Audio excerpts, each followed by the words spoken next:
guys! Welcome back to my YouTube channel. Kung hindi pa kayo nakapag-subscribe, ay click nyo lang yung subscribe button para lagi kayong updated kapag may bago akong video. So for today's video ay pag-uusapan natin is yung Shopee Pay. So mabilis na nga lang ba mag-approve si Shopee kapag nag-try kayong mag-apply sa Shopee Pay? Kung gusto nyo malaman ng sagot, ay stay tuned lamang. Ilang years na akong user ni Shopee at talaga namang hirap na hirap akong ma-approve yung aking Shopee Pay. So lately, last year lang yata na-approve yung Shopee Pay ko nun eh. Pero ano na yata ako, 3 years na yata akong user ni Shopee. Simula nagkaroon ng S-Loan, saka yung nabago yung refund process nila kasi nga kapag nag-refund sila is sa Shopee Pay na mapupunta, dun lang talaga ako nagkaroon ng urgency na dapat pala is ma-approve yung aking Shopee Pay. Pero ngayon, 2026, mahirap pa rin ba talagang ma-approve sa Shopee Pay kasi gumawa ako ng bagong Shopee account. So, chinek ko kung talagang mabilis nga ba or hindi ma-approve dito. Tatry ko lang talagang i-activate yung Shopee Pay kasi kapag new user kayo, mas maganda talaga na i-activate nyo muna yung inyong Shopee Pay kasi kapag huli nyo na siyang inactivate, parang mahihirapan na kayo. Yun ang sa tingin ko base sa experience ko. Kaya mas maganda, unahin nyo na munang i-approve yung Shopee Pay ninyo. So, ito na nga, i-activate ko na yung aking Shopee Pay. So, i-click ko lang yung Shopee Pay ko. So, kung makikita nyo talaga na hindi pa talaga ako verified. So, ito na nga, unang-una muna is nangingi sila ng verification method. So, dito, SMS na lang, pwedeng-pwede naman, walang problema. Tapos, yun nga yung code, aantayin ko lang siya dumating. Tapos, yung dumating na siya, ang next naman agad is yung selfie. So, yun nga, make sure daw na nasa maliwanag na lugar, walang cover or any accessories. Tapos, hindi daw dapat gumagalaw-galaw para hindi maging blurry yung pag-take ng photo. So, nung nakapag-selfie na ako, yung next naman is yung mga personal information ninyo dapat match siya sa valid ID ninyo. So, yung name, yung middle name, yung last name, yung gender, place of birth, date of birth, nationality, source of funds, monthly income. So, take note pwede yung, kung unemployed kayo, okay lang yon kasi ito naman is, wallet lang siya, digital wallet lang siya ni Shopee. So, pero syempre, kung may work talaga kayo, mas maganda.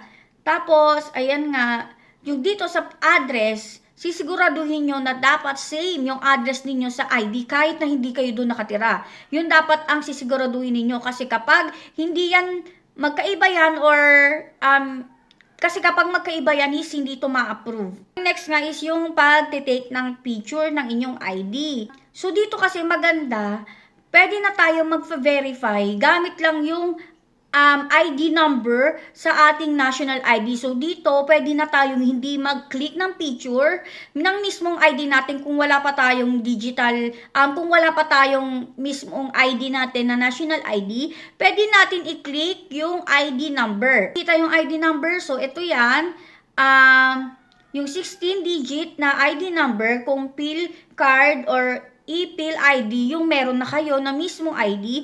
Kung wala naman is nakikita nyo sa likod, which is yung,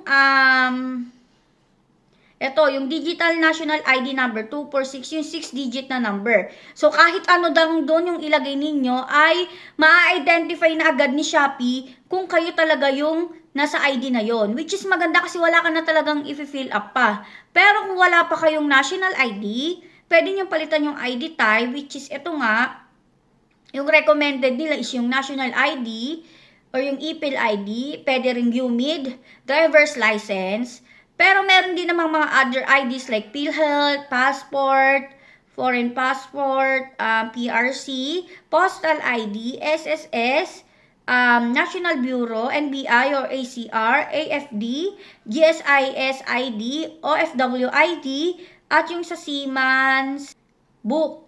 Pwede nyo siyang gamitin. So, ito, nangihingi pa sila ng after nyo mag-take ng picture is, nagtataka ko dito kasi, nanghihingi sila ulit ng personal information. So, ito naman daw kasi is additional information lang daw para sa KYC or Know Your Customer verification. So, syempre, sinagutan ko to, itong nationality, source of funds, industry, employer name. Kung wala kayong trabaho, is pwede nyo na nga lang ilagay yung unemployed or husband or housewife kayo.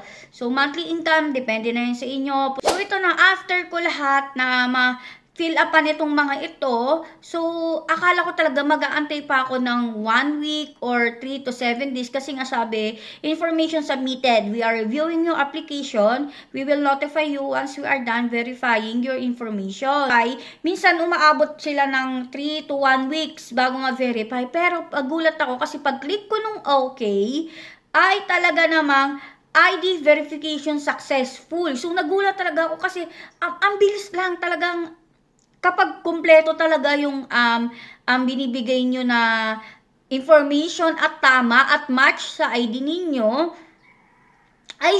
for sure talaga na ma-approve talaga agad kayo. Lalo na kung yung mga recommended IDs pa yung ibibigay ninyo. Like nga, no, national ID. Basta nga, i-make sure nyo lang na tama lahat ng information, match siya sa ID na ipoprovide ninyo. At yung address nga, dapat yung address, kung ano yung address na nakalagay sa ID, kahit hindi na kayo doon nakatira, yung pa rin yung gagamitin nyo dapat. So, yun nga no, sana may natutunan kayo sa video na ito. Thank you for watching. Yun lang!